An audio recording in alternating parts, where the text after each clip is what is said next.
बहुत पहले की बात है, बगदाद शहर में दो दोस्त अली और मुनीब रहते थे। अली बहुत गरीब था और किसी के घर बकरियां चराकर अपना गुजारा करता था। वह स्वभाव से बहुत ही ईमानदार और भला इंसान था, जबकि मुनीब अमीर था और वह स्वभाव से लालची इंसान था। बहुत व्यापार और पैसा होने के बावजूद उसको और पैसा चाहिए था। एक दिन की बात है, अली बकरियां लेकर जंगल में चराने ले गया। वहां पर वह थोड़ा आराम करने के लिए बैठ गया तो उसको नींद आ गई। जब वह उठा तो देखा एक बकरी कम है। वो बहुत घबरा गया कि अब मालिक को पता चलेगा तो वह बहुत गुस्सा होंगे। उसने सोचा पहले वह सभी बकरियों को घर छोड़कर आएगा, उसके बाद दोबारा वहां आकर उस बकरी को ढूंढेगा। उसने ऐसा ही किया। वह बाकी सभी बकरियों को छोड़कर उस बकरी को ढूंढने आ गया। वह बकरी को ढूंढते हुए आगे निकल गया। वहां पर उसको एक बूढ़ा बाबा बैठा हुआ नजर आया।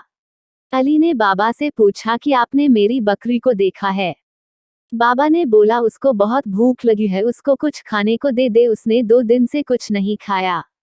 अली के पास केवल थोड़ा ही खाना था जो उसने अपने लिए ले रखा था। यदि वह यह खाना बाबा को देता तो उसे भूखा ही रहना पड़ता, लेकिन उसने वह खाना बूढ़े बाबा को दे दिया। खाना खाकर बाबा ने कहा, तुम्हारी बकरी आगे घाटी की तरफ गई है। अली आगे घाटी की तरफ चला गया। जाते जाते रात हो गई। अली को एक गुफा नजर आई। वह उस गुफा में चला गया। उसने सोचा आज रात इसी में गुजारनी पड़ेगी। वह सोने लगा, लेकिन भूख के कारण उसको नींद भी नहीं आ रही थी। उसने बोला, काश मेरे पास खाना होता। इतना बोलते ही उसके सामने बहुत से शाही पकवान की दावत आ गई। उसे बड़ा अचरज हुआ और उसने वह खाना खा लिया। खाने के बाद जब सोने लगा तो उसको ठंड लगने लगी। उसने बोला, काश मेरे पास एक चादर होती। तभी उसके सामने चादर आ गई। अब वो समझ गया कि यह गुफा जादुई है। उसके बाद वह सो गया। सुबह उठने के बाद उसने बोला, काश मेरी बकरी मुझे मिल जाए। इतना कहते ही बाहर से बकरी उसको आती हुई दिखाई दी। वह बहुत खुश हो गया और बकरी को लेकर चला गया। जाते जाते उसने वह चादर बूढ़े बाबा को दे दी जिसने उस घाटी का रास्ता अली को बताया था।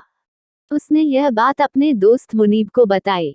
सारी बात जानकर उसने सोचा, अली कितना मूर्ख है जो ऐसी जादुई गुफा से केवल बकरी मांग कर आ गया। उसने उस गुफा में जाने को सोचा। उसने अली से सारा रास्ता जानकर गुफा के लिए चल पड़ा। गुफा की तरफ जाते समय उसको वही बूढ़ा बाबा नजर आया। मुनीब ने बाबा से गुफा का रास्ता पूछा।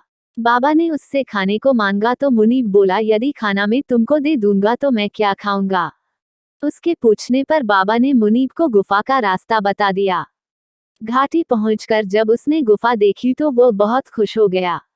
वह जल्दी से उस गुफा के अंदर चला गया और गुफा से बोला, मुझे इतना खजाना दो कि जिससे मैं जिंदगी भर भी न गिन सकूं।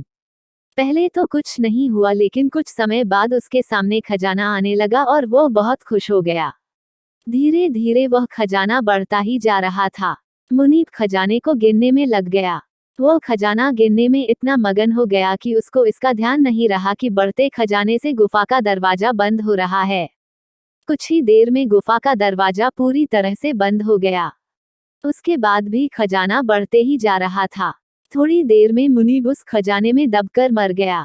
इस कहानी से हमें यह शिक्षा मिलती है कि हमें कभी भी लालच नहीं करना चाहिए। लालच एक बुरी बला है। जिस तरह मुनीब ने खजाने का लालच किया और अपनी जान से हाथ धो बैठा।